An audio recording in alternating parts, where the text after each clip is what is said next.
ఎవరు రాయగలరు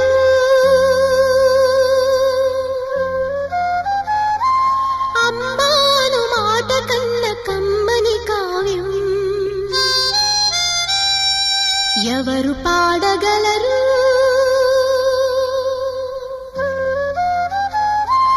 అమ్మ అనురాగం కన్న